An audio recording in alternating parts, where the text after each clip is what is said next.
Mungkin banyak dari teman-teman semua yang telah mendengar kisah tentang Zulkarnain yang membuat sebuah tembok besi. Menurut para ahli sejarah, tembok ini kira-kira dibangun pada tahun 300-an sebelum Masehi. Namun di video kali ini kita tidak akan membahas tentang bagaimana caranya tembok itu dibuat. Di sini kita akan membahas tembok tersebut ketika pada tahun 800-an Masehi ada seorang khalifah yang bermimpi tentang tembok ini. Artinya di sini kita akan membahas 1200 tahun setelah tembok ini dibangun atau 200 tahun setelah Al-Quran menceritakan kisah Zulkarnain.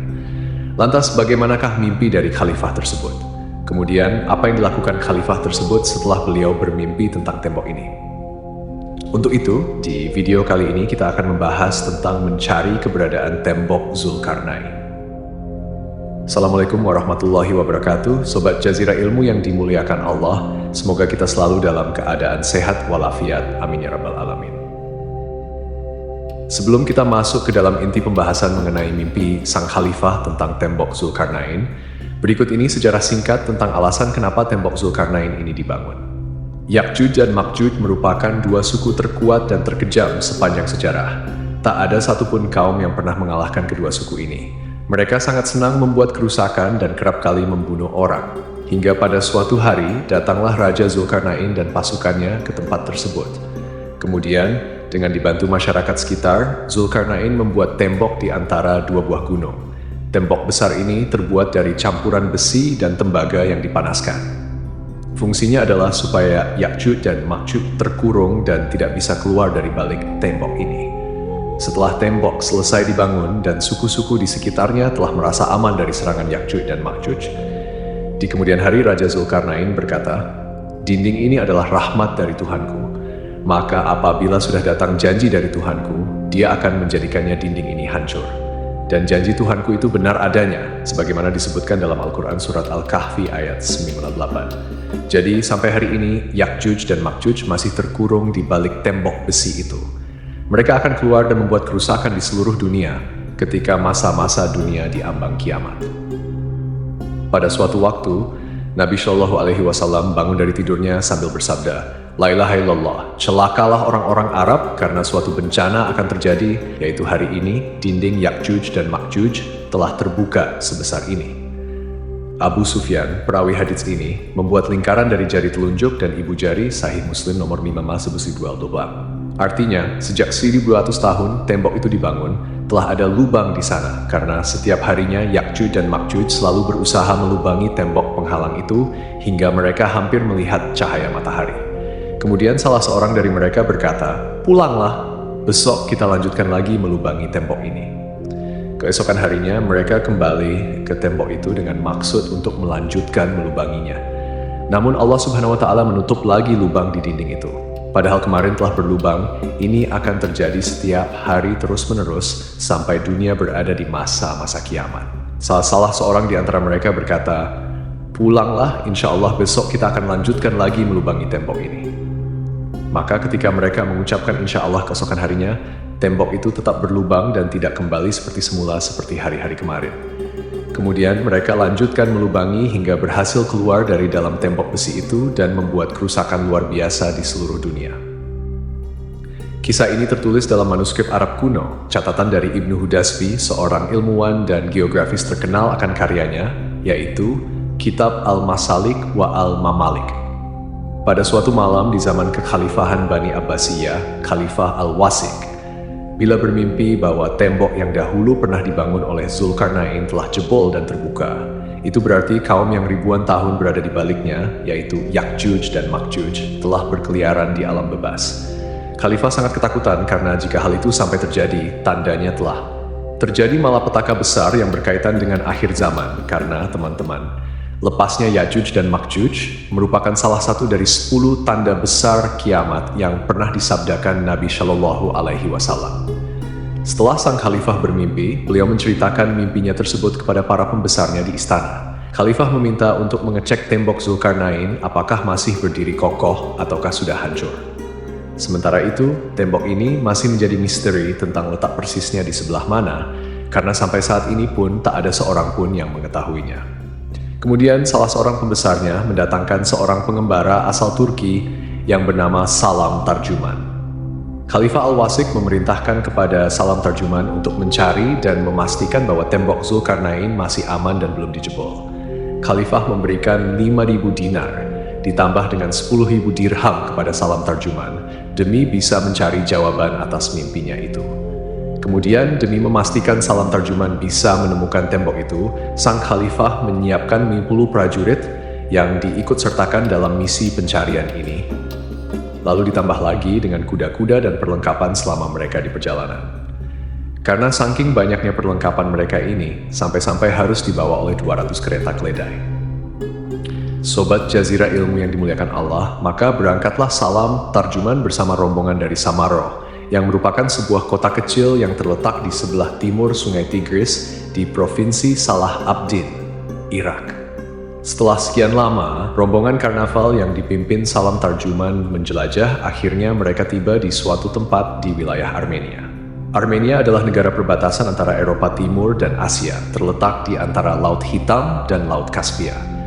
Di sana, Salam Tarjuman melihat sebuah daerah yang memiliki tanah berwarna hitam dan air laut yang seolah-olah berwarna kehitaman. Juga lokasi ini adalah daerah sekitar Laut Hitam. Menurut salah satu argumen, kenapa dinamakan Laut Hitam? Karena di area sekitar laut tersebut sering terjadi mendung.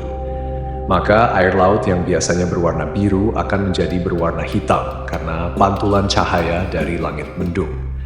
Teori lain menyatakan bahwa benda-benda yang tenggelam di air mendapatkan lumpur hitam yang menutupi setelah jangka waktu tertentu. Dan penemuan benda-benda semacam itu di seberang laut mungkin menjadi alasan di balik namanya. Kemudian teman-teman, Salam Tarjuman dan pasukan kerajaan singgah di sebuah kota tanpa penduduk. Kota ini terlihat seperti ditinggalkan terburu-buru oleh penduduknya, jadi tidak ada sama sekali warga di sana, sama seperti kota hantu. Rombongan Salam Tarjuman pun mencari-cari masyarakat di sekitar kota hantu ini. Mereka menemui 1 hingga 2 perkampungan yang ada penduduknya. Salam pun mulai bertanya kepada penduduk itu. Tapi anehnya, para penduduknya ini memiliki bahasa yang tidak dikenal alias sangat asing didengar, sehingga mereka tidak bisa berkomunikasi dengan rombongan Salam Tarjuman. Kemungkinan orang-orang itu adalah orang-orang Georgia yang bahasanya trisolir selama 5.000 tahun. Hingga apabila dia telah sampai ke tempat terbenamnya matahari, dia melihat matahari terbenam di dalam laut yang berlumpur hitam, dan dia mendapati di situ segolongan umatnya berkata, "Hai Zulkarnain, kamu boleh menyiksa atau boleh berbuat kebaikan terhadap mereka." Al-Quran Surat Al-Kahfi ayat 80. Teman-teman khusus iman, karena Salam Tarjuman sulit berkomunikasi dengan penduduk di sana, mereka pun menggunakan seperti bahasa isyarat untuk bertanya kepada masyarakat di sekitar apakah mereka mengetahui tentang dinding besi Zulkarnain. Hingga ketika dia sampai di antara 2 gunung, didapatinya di belakang kedua gunung itu suatu kaum yang hampir tidak memahami pembicaraan. Al-Quran Surat Al-Kahfi ayat 9. Akhirnya, para penduduk di sana membawa Salam dan rombongan pergi ke suatu tempat. Warga sekitar menunjukkan bahwa di situ memang ada sebuah gerbang atau sebuah dinding yang terbuat dari besi tembaga. Daerah ini kalau di peta dunia disebut dengan Ngarai Darial. Lokasinya berada di dekat Sungai Terek. Georgia Ngarai sendiri diartikan sebagai sebuah lembah yang punya sisi-sisi dinding pegunungan yang terjal. Untuk menuju ke lorong, lembah tersebut hanya ada 1 jalan yang mengarah ke sana. Lorong ini dibuat oleh tentara Georgia dan dipugar kembali oleh Rusia pada tahun 1950-an. Sejak dahulu, lorong Darial dikenal untuk tujuan menjelajah. Lorong ini juga dikenal dengan sebutan gerbang alam atau gerbang Kaukasia. Ada juga yang menyebutnya dengan gerbang Iberia. Menurut sejarawan Muslim Abul Kalam Azab, ada sebuah timbunan besar berupa tembok yang dibuat dari besi bercampur tembaga di Bukit Kaukas atau Pegunungan Kaukasus. Bendungan berupa dinding ini ada di kawasan yang cukup sempit di antara 2 bukit dari Riau. Keadaan bukit itu curam dan membentang memanjang dari Laut Hitam hingga Laut Kaspia. Dinding yang menghubungkan 2 bukit tersebut juga menghubungkan antara 2 laut, panjangnya 1.200 km. Bukit dari Riau secara umum masih tidak terusik oleh tangan manusia. Abul Kalam menyebutkan kondisinya masih teguh seperti mempunyai bentuk berlapis-lapis. Nah, di area tersebut ada suatu timbunan tinggi yang terbuat dari besi yang dicampur dengan tembaga, dan para penduduk yang tidak dikenali bahasanya tadi percaya bahwa timbunan besi tersebut untuk menyumbat sebuah lubang besar yang ada di sana.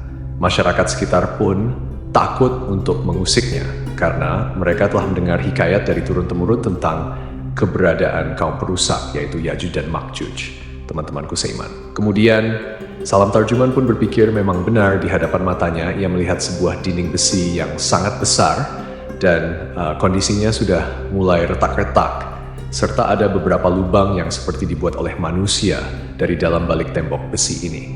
Salam Tarjuman pun kemudian berpikir, jangan-jangan inilah tembok besi yang dibuat oleh Zulkarnain pada masa lalu.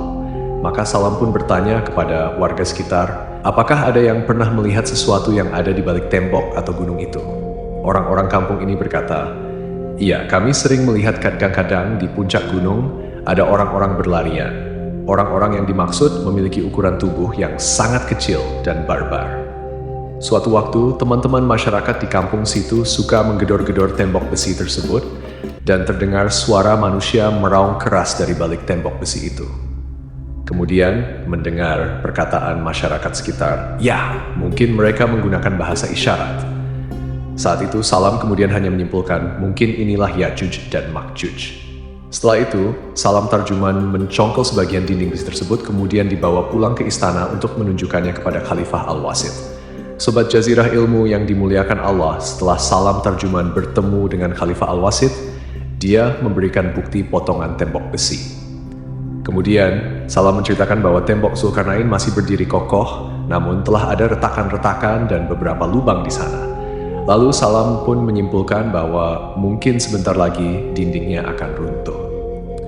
Mendengar hal ini, sang khalifah puas sekaligus menjadi takut bila mana Ya'juj dan Ma'juj keluar dari sarangnya.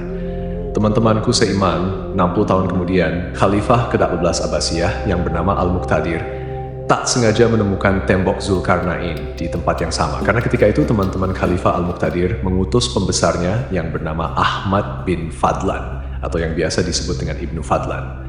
Nah, Ibnu Fadlan ini diutus ke sana untuk mengirimkan bantuan kepada masyarakat Bulgaria Vulgar yang ada di wilayah yang sama ketika Salam Tarjuman bertemu dengan tembok Zulkarnain. Bulgaria Vulgar merupakan kota kuno Muslim. Ketika itu di sini menjadi catatan penting juga teman-teman, bahwasanya Ibnu Fadlan juga bertemu dengan Ya'juj dan Ma'juj di sana. Namun anehnya, Ibnu Fadlan melihat mereka berukuran besar setinggi dengan pohon kurma. Artinya, mereka adalah suku raksasa dan masyarakat sekitar menyebut mereka dengan Ya'juj dan Ma'juj. Tidak tahu mana yang benar antara Salam Tarjuman dan Ibnu Fadlan mengenai gambaran fisik dari Ya'juj dan Ma'juj, namun dalam hadis Rasulullah Shallallahu Alaihi Wasallam bersabda, sesungguhnya kalian berkata tidak ada musuh, sementara kalian senantiasa memerangi musuh, hingga datang Ya'juj dan Ma'juj yang bermuka lebar, bermata sipit, dan berambut pirang. Mereka juga kemudian datang dari setiap arah, wajah-wajahnya serupa tameng-tameng yang telah dilapisi kulit, hadis riwayat Ahmad. Sebenarnya, teman-teman, sampai saat ini pun tembok ini masih menjadi misteri tentang lokasi persisnya berada di mana. Bahkan ada yang bilang tembok Zulkarnain adalah tembok besar yang ada di Cina. Dan mungkin kita bisa bahas itu di lain kesempatan. Wallahu a'lam bishawab. Jadi, itulah kisah tentang mencari keberadaan tembok Zulkarnain. Semoga kisah ini bermanfaat lebih dan kurangnya. Mohon dimaafkan. Yang benar datangnya dari Allah Subhanahu wa Ta'ala. Khilaf atau keliru itu datangnya dari saya pribadi sebagai manusia biasa.